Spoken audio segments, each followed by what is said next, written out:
Shalom, shalom, queridos Haverim, queridos amigos, queridas amigas. Estamos de volta aqui com mais um vídeo, mais um shiur para compartilhar com vocês. E dessa vez trazendo um tema bem importante, que tem sido bem explorado nesses últimos dias. Eu sou o Rabino Yosef.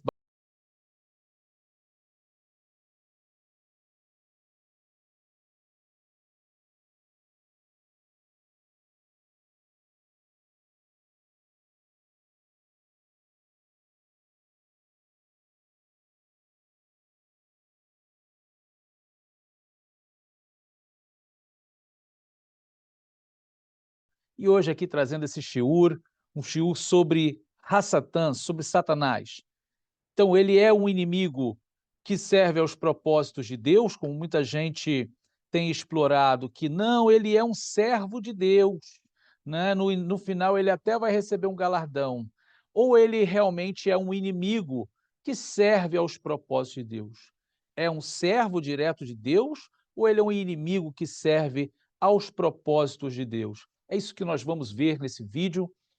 Mas antes de entrar aqui no nosso conteúdo, eu quero convidar você, mais uma vez, a se inscrever no nosso canal, se você não é inscrito, compartilhar o nosso vídeo e também deixar aquele like, que é muito importante para que se possa ter relevância aqui o nosso material. Convidar você, se você quer também apoiar aqui o nosso canal, sendo membro, vai ser uma brachá muito grande, você vai estar cooperando conosco nessa grande obra que temos buscado fazer para Deus, que é levar o conhecimento às pessoas.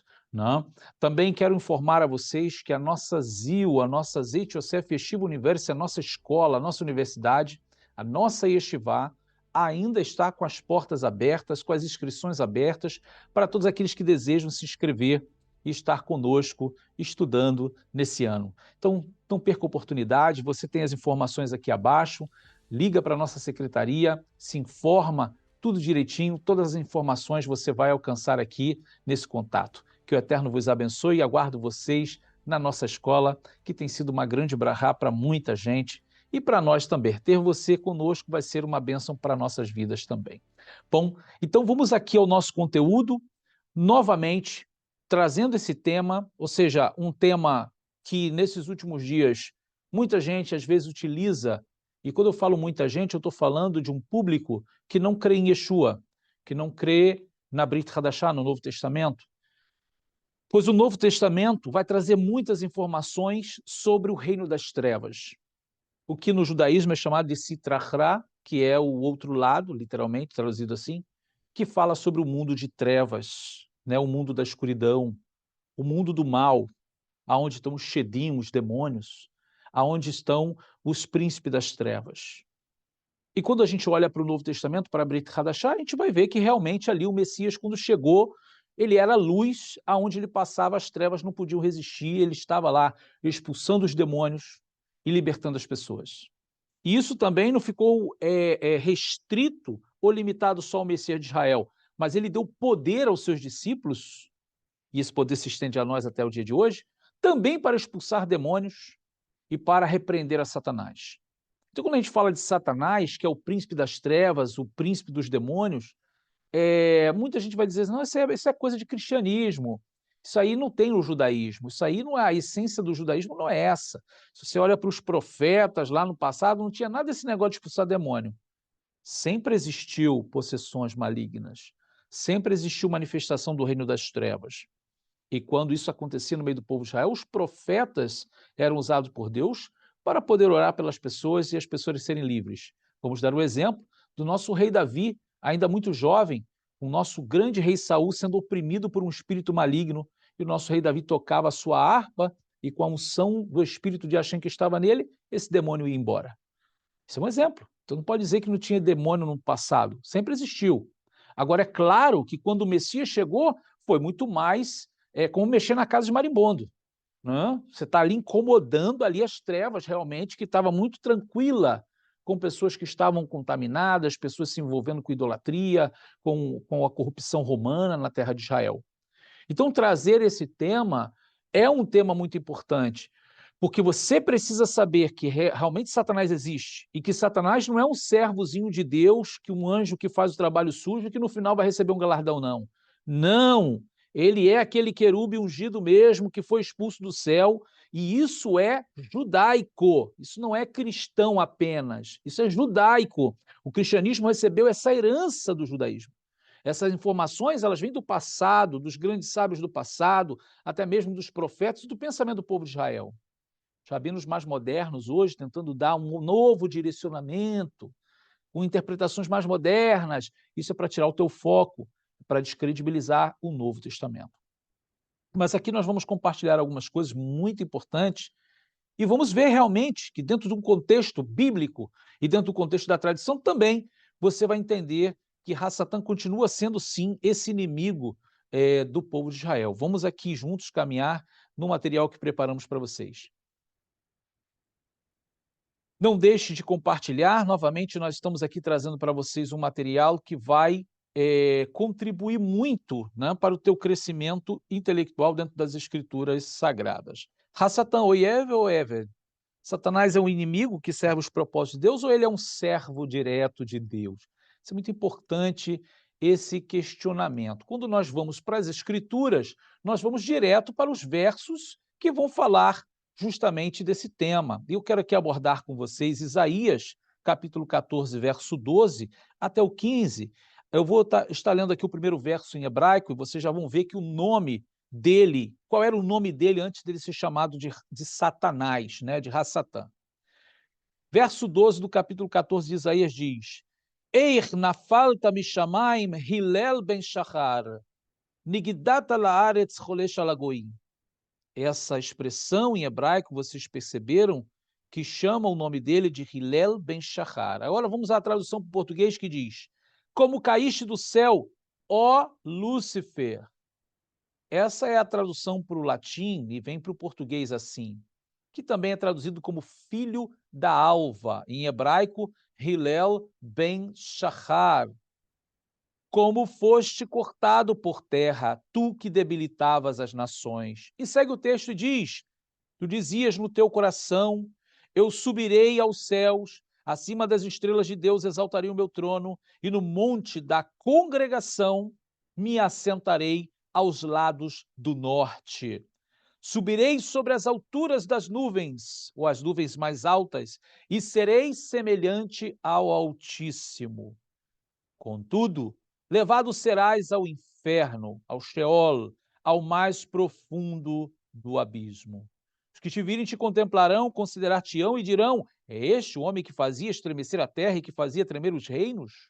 Que punha o mundo como deserto e assolava suas cidades, que não abria a casa de seus cativos? Todos os reis das nações, todos eles fazem com honra, cada um na sua morada. Porém, tu és lançado da tua sepultura como um renovo abominável, como as vestes dos que foram mortos atravessados à espada, como os que descem ao covil de pedras, como um cadáver pisado.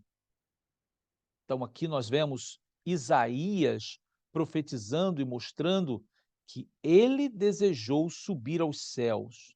Ele desejou se assentar no monte da congregação, nas bandas do norte. Ele desejou ser semelhante ao Altíssimo. Eu li para vocês Isaías aqui, em hebraico e em português, mas aí os que são contra, né, eles são contrários a essa interpretação das Escrituras, que é a correta, eles vão dizer assim, tá vendo? O texto fala da profecia contra o rei de Tiro. E quem disse que não? É claro que o texto vai falar sobre uma profecia contra o rei de Tiro. Ele está falando para um rei que a soberba dele é comparada à soberba do querubim ungido. Por que você não entendeu disso? Por que essas pessoas não entenderam disso? Ou elas não entenderam, ou elas estão se fazendo de sonsa, de que não entenderam, né? Ou de que não, oculta essa parte. Né? Claro que o texto está falando que é uma profecia contra o rei de Tiro. Hashem está julgando essa nação que se ensoberbeceu e que vem atacar Israel. Então Hashem faz uma comparação com o querubim ungido, com a história do passado. Não tem nada a ver considerar o rei de Tiro como um querubim ungido. Se Hashem está dizendo que ele era um querube, preparado para proteger no monte da congregação, no meio das pedras afogueadas, ele foi estabelecido. Então é muito importante manter a coerência bíblica. Não é porque um rabino, não é porque um judeu lá da tradição, do meio tradicional, do Rabade ou de qualquer outro lugar mais tradicional, que não crê em Yeshua, não é porque tem grande sabedoria. Não, existe uma oposição a Yeshua. Existe uma oposição a Brit Hadashah. Você precisa entender isso. Não é? Então, tudo aquilo que é tema da Brit Hadashah, do Novo Testamento, muita gente vai procurar combater. E essa é uma das armas, é querer depreciar temas que ocorrem muito no Novo Testamento e que às vezes não aparecem muito no chamado Antigo Testamento, no Tanar, e aí não, isso aqui não tem nada a ver não, isso aqui é coisa de cristianismo, né? Para querer desprezar as escrituras. Mas vamos caminhar comigo aqui, nós temos considerações a fazer ainda no nosso shiur de hoje, então eu trouxe para vocês aqui as bases literárias, né? Também você vai encontrar em Ezequiel, capítulo 28, do 13 ao 19, outros detalhes da descrição do querube. Mas eu trago para vocês justamente uma análise da própria Escritura, que mostra para a gente que não há um céu somente, há 7 céus, né? Ou seja, você vai encontrar essa referência no Salmo 68 especificamente, há vários outros salmos do rei Davi que traz os nomes hebraicos dos céus. Então você tem uma perspectiva a partir da terra subindo, você vai ter Vilom, Raquia, Shehakim, Zevul, Maon, Mahon e Aravot. Esses são os 7 céus, e acima de Aravot está o Monte da Santidade, aonde você tem um pavimento de safira, o trono de Deus e a glória do trono de Deus como o arco celeste, como o arco-íris. Esses 7 céus habitam seres espirituais. Cada céu é um reino espiritual, aonde tem seres espirituais, tal como os Ofanim, os Serafim e vários outros seres, também como os próprios querubins que habitam o 7º céu, o céu de Aravot. O céu mais próximo do trono de Deus, aonde estão os querubins. Por essa razão, Deus é chamado aquele que se assenta entre os querubins. Mas o que a gente vai ver dentro do que a Escritura diz para nós? O que acabamos de ler, que lá no Monte da Santidade, ele foi colocado. Como está escrito aqui em Isaías, ele diz, no verso 12. Como caíste do céu, ó Hilel Ben-Shahar, filho da alva, como foste cortado por terra, tu que debilitavas as nações. Tu dizias no teu coração, eu subirei ao céu, acima das estrelas de Deus exaltarei o meu trono, e no monte da congregação me assentarei aos lados do norte.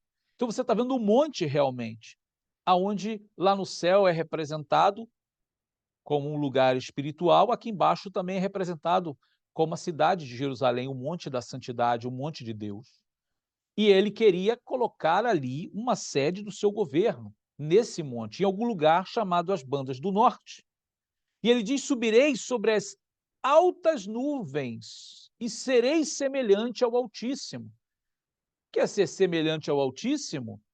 É ter realmente uma condição de reino, reinar. É claro que ele não queria tomar o lugar de Deus, mas ele queria ser semelhante. Ezequiel vai trazer para a gente a referência de qual era a sua constituição. Quando a gente fala de que forma ele foi criado, de que maneira ele era, o profeta Ezequiel traz para a gente detalhes de como, sim, esse Hillel Ben-Shahar, ele era. Como aqui no verso 2 do capítulo 28 de Ezequiel, vai dizer, filho do homem, dize ao príncipe de Tiro, assim diz Adonai Deus, porquanto o teu coração se elevou, e tu disseste, eu sou Deus, e sobre a cadeira de Deus me assento no meio dos mares. Não passas de homem, não és Deus, e ainda estimas o teu coração como se fora o coração de Deus. É claro que Deus está falando com o rei de Tiro, é uma lamentação contra o rei de Tiro, mas ele vai fazer a comparação com o querubim ungido. Não tem como entender que ele é o querubim ungido, porque Hashem está fazendo comparações da soberba. Ele diz, tu és mais sábio que Daniel, não há segredo algum que se possa esconder de ti. Será que isso pode ser dito para algum homem? que nenhum segredo pode se esconder de ti? Pela tua sabedoria e pelo teu entendimento alcançaste para ti riqueza e adquiriste ouro e prata nos teus tesouros? Pela extensão da tua sabedoria no teu comércio aumentaste as tuas riquezas e eleva-se o teu coração por causa das tuas riquezas? Portanto, assim diz Adonai, porquanto estimas o teu coração como se for o coração de Deus, por isso, eis que eu trarei sobre ti estrangeiros, os mais terríveis dentre as nações. E assim, quando chega ao verso 12, ele vai dizer: assim diz Adonai Deus, tu eras o selo da medida, cheio de sabedoria e perfeita em formosura. Estavas no Éden, jardim de Deus. Toda a pedra preciosa era a tua cobertura, sardônica, topázio, diamante, turquesa, ônix, jaspe, safira, carbúnculo, esmeralda, ouro. Em ti se faziam os teus tambores e os teus pífaros no dia em que foste criado foram preparados. Tu eras o querubim, ungido para cobrir, e te estabeleci no monte santo de Deus, aonde estavas, no meio das pedras afogueadas andavas. Perfeito eras nos teus caminhos, até o dia em que foste, desde o dia em que foste criado, até o dia em que se achou iniquidade em ti. Aonde isso aqui é característica do rei de Tiro? É claro que ele está falando do querubim ungido, na multiplicação do teu comércio, porque ele comercializou a ideia dele entre os anjos. Se encher o teu interior de violência e pecaste, por isso te lancei profanado do monte de Deus e te fiz perecer, ó querubim protetor, no meio das pedras afogueada. Elevou-se o teu coração por causa da tua formosura e corrompeste a tua sabedoria por causa do teu resplendor. Por terra te lancei, diante dos reis te pus, para que olhem para ti. Isso aqui é muito importante porque mostra como ele caiu, diz: pela multidão das tuas iniquidades e pela injustiça do teu comércio profanaste os teus santuários. E eu, pois, fiz sair do meio de ti um fogo que te consumiu e te tornei em cinza sobre a terra aos olhos de todos os que te veem. Então, isso aqui é para a gente entender que quando a gente fala sobre a queda dele, como ele estava no monte de Deus, e ele cai, e mais ou menos nós vamos entender que o verso em que Deus está dizendo, pela multiplicação do teu comércio, o teu interior se encheu de violência. O que é comércio? Comércio é uma troca. Eu te dou um produto, você me dá o dinheiro, ou vice-versa. Comercializar uma ideia, falar coisas, é uma espécie de comércio. É uma comparação, na realidade. E tudo indica que realmente ele conseguiu convencer outros seres espirituais que com ele estava nesse meio. Então, quando vai mostrar que ele, por causa da multiplicação do seu comércio, o seu interior se encheu de violência, Deus o lançou profanado fora do monte da santidade. E essa é a representação que nós trazemos aqui, porque isso é o que está escrito. E é claro que eu volto a dizer, a profecia está sendo direcionada ao rei de Tiro, mas numa comparação ao querubim ungido, porque o rei de Tiro não é um querubim ungido. O rei de Tiro não estava no jardim do Éden. Então, quando ele deseja, multiplica o seu comércio e tenta, ele é lançado fora do monte de Deus. Ele é lançado profanado, pois aqui está dizendo que ele era perfeito. Ele era Hillel ben Shahar, o anjo filho da alva, um querube, uma classe de ser angelical mais próximo do trono de Deus, e ademais de ser essa classe angelical mais próxima do trono de Deus, ele ainda era ungido. Então, de uma maneira muito simples, a gente tenta trazer para vocês como ele foi lançado profanado fora da montanha de Deus, arrastando com ele seres do sétimo céu, do sexto céu, do quinto céu, do quarto céu, do terceiro céu, do segundo céu e do primeiro céu.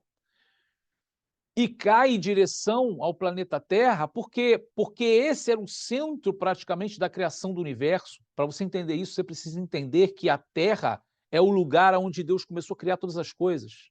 Não vamos entrar nesses detalhes aqui, não? Principalmente ali da área onde é Jerusalém, é chamado Even Ashtiah, pedra de fundação.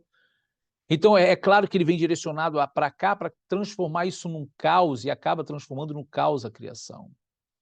Quando a gente vê que ele se eleva contra Deus, ele é lançado profanado e cai ele junto com aqueles que ele comercializou a sua ideia. Não é? E ao olhar a maneira como Deus expressa isso mostrando que um fogo sai do meio dele e consome ele. É a mesma palavra que se harmoniza com o que Yeshua disse. Eu vi a Satanás cair do céu como um raio. Então, como nós podemos até mesmo ver que se harmoniza com uma ideia até mais científica, aonde a ciência vai mostrar que aquele mundo antigo, especialmente ali dos dinossauros, ele foi destruído por uma queda de um meteoro, que se fragmentou na atmosfera e transformou o mundo no caos. A gente pode entender isso de uma maneira até que o espiritual se harmonizando com a visão científica, que é claro que a visão científica ela não vai considerar o mundo espiritual, mas a gente consegue ver que há uma harmonia de ideia e até mesmo de fato ocorrido. Né? E agora nós vamos ver aqui que se Satanás é apenas um servo de Deus, por que ele se manifesta com essas características de oposição, de dano? Não tem sentido. Isso não tem sentido. Essas pessoas parece que às vezes não sabem o que está falando. Não tem sentido considerar Satanás um ser angelical trazendo dano para a criação. Primeiro, ele traz dano lá atrás. Segundo, agora ele traz dano na criação do ser humano, criado à imagem e semelhança de Deus. Não tem sentido Deus enviar Satanás para servir de um trabalho sujo, não sei, muita gente vai entender dessa forma, porque ele tem que tentar o homem, levar o homem para a desgraça, levar o homem para o pecado, levar o homem para estar distanciado de Deus. Não tem sentido isso. Nós estamos vendo claramente que, claro, para que Satã estivesse ali, usasse a serpente como um instrumento para tentar, foi por permissão divina, claro que sim. Agora, dizer que ele foi ali enviado pelo próprio Deus, como um bom servo de Deus, ele está fazendo o trabalho dele, não, isso já ultrapassa o limite. Não? Então, assim, nós vemos a tentação de Eva e de Adão, e, lamentavelmente, eles sucumbem a essa tentação. E, ao sucumbir a essa tentação, eles vão abrir a porta do dano espiritual que vai ser causado e que vai trazer consequências, como está registrado lá em Bereshit, Gênesis capítulo 3, do verso 1 ao 7, vai trazer um dano para toda a criação. O mundo vai sofrer. E não tem sentido entender que Deus estava se agradando disso. Pelo contrário, foi o mal que Deus não queria que acontecesse, mas, lamentavelmente, o ser humano preferiu escutar o tentador. E aí a gente caminha um pouquinho mais, nós vamos ver a história de Jó. Lá no capítulo 1, versos 6 ao 12, também Jó foi tentado por Satã. Quando eu digo que Jó foi tentado por Satã, eu estou falando da situação provocada por Satã, ok? Porque, na realidade, o problema foi quando Deus estava reunido com os seus filhos, com os seres angelicais nos céus, aparece Satã lá no meio. Ora, essa conversa entre Hashem, o Criador, e Satã não tem nada a ver que Satã está cumprindo um propósito do Criador, ou seja, é como servo cumprindo uma ordem de Deus. Não, ele foi à presença de Deus para pedir, para ferir, para destruir, para tocar em Jó. E o eterno Deus, sabedor do coração e da alma de Jó, permitiu que ele tocasse. Mas não foi Deus que convocou Satanás para ele fazer isso. Não tem sentido entender que Satã aqui está sendo um servo de Deus. Não, ele está sendo um opositor. Porque Jó, um homem próspero, um homem com tudo que Deus deu a ele, saúde, vida, força, vigor, um homem temente a Deus, justo, que se desviava do mal, o próprio testemunho de Deus, está ali servindo a Deus um exemplo para o Oriente. Incomodou a Satã. E ele vai buscar de Deus uma permissão para tocar em Jó, e Deus permite. Faz uma desgraça na vida dele. E é provado para o mundo espiritual que Jó, um ser humano, se manteve fiel. Não tem sentido entender que Satã ali estava cumprindo uma ordem divina como um bom servo de Deus, que depois vai ser recompensado por isso. Mas vamos caminhar um pouquinho mais. Tem um outro tema mais importante. Nós vemos quem? Mashiach, Yeshua, sendo tentado por Satã, lá em Lucas, capítulo 4, verso 2 ao 8. Todos conhecemos a tentação de Yeshua e como ele vai vencer a Satã com a Torá. As 3 vezes que é tentado com o pão, ou seja, com a fome que ele estava sentindo por depois de ter jejuado 40 dias e 40 noites. Yeshua vence ele ali com a parte de Devarim, de Deuteronômio, com a Torá. Depois ele é tentado ali em relação a ser levado ao pináculo do templo para se jogar de lá de cima. Não pode tentar Adonai, seu Deus. E depois para adorar Satanás. Chegou o absurdo de falar com o Messias, com o filho de Hashem, aquele por quem tudo foi criado. Se você prostrar e me adorar, eu te dou. Você está louco? Só Adonai, teu Deus, Adonai, só ele servirás. Então, assim, aonde Satanás está fazendo alguma coisa aqui porque Deus, ele é um servo, ele está se opondo, ele quer destruir a obra, como o nosso próprio Mashiach Yeshua ensinou. O ladrão veio roubar, matar e destruir, mas eu vim para que tenham vida e vida com abundância. Ele veio matar e destruir. Ele nunca se firmou na verdade, ele é o pai da mentira. Desde o princípio, nunca se firmou na verdade. Yeshua está falando dele. Queridos, precisamos despertar que há muita gente trabalhando e não é para Deus. Não é para Deus. E é claro que agora o que eu vou mostrar para vocês aqui, em certa parte, traz até alegria, porque é a forma como ele vai ser destruído.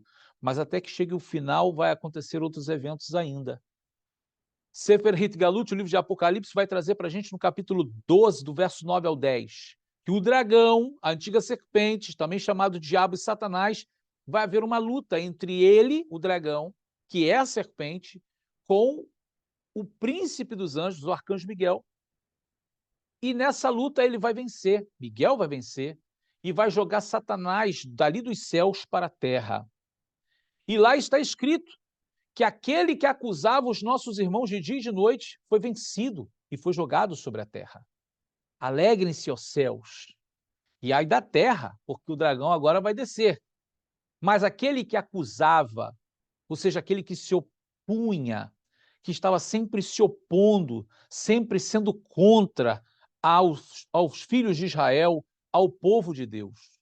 A minha pergunta é, como pode alguém que está servindo a Deus estar contra os filhos de Deus, está acusando os filhos de Deus? Não tem sentido. A palavra Hassatan é um título, que ela pode ser usada para qualquer pessoa que se opõe a outra. O próprio nome anticristo em hebraico é Soten HaMashiach, ou seja, é um Satã. Porém, esse Satã, esse opositor, esse acusador dos santos, ele não é um servo de Deus. Ele não tem nenhuma comunhão com Deus. Ele está em trevas, príncipe das trevas, e basado nas palavras do Messias de Israel, Yeshua de Nazaré. Ele nunca se firmou na verdade. Desde o princípio, ele sempre foi mentiroso e pai da mentira.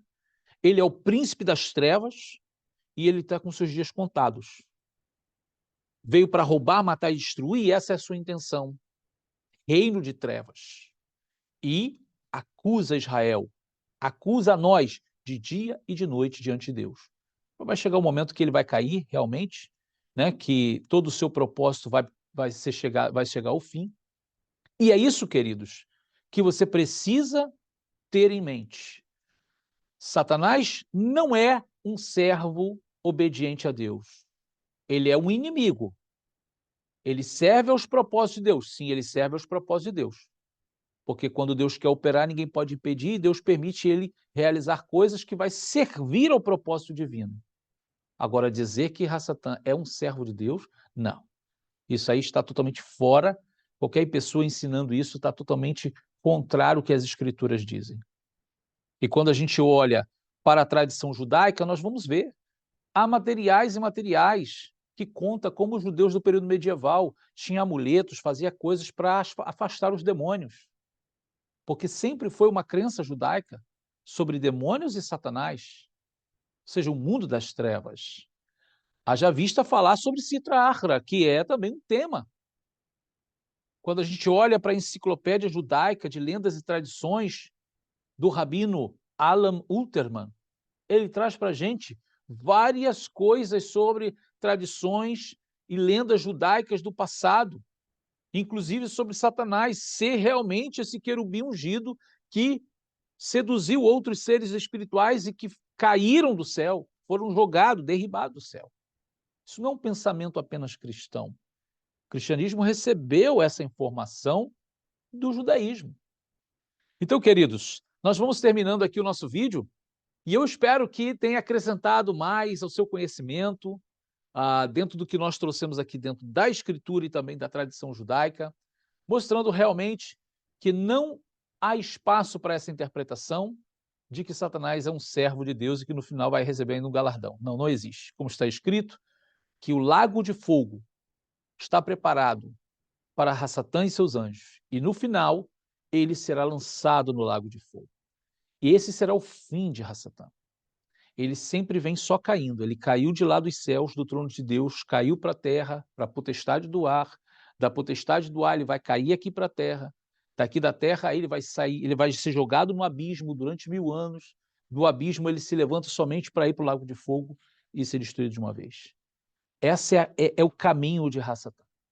Não tem nenhum galardão para ele bom, a não ser um galardão ruim, ou seja, uma recompensa final de destruição. Bom, queridos, nós vamos terminando por aqui. Mais uma vez eu convido vocês a se inscrever no nosso canal se não é inscrito, deixando aquele like aqui e nos vemos no nosso próximo vídeo. Shalom Uvraha, um grande abraço a todos. Amém.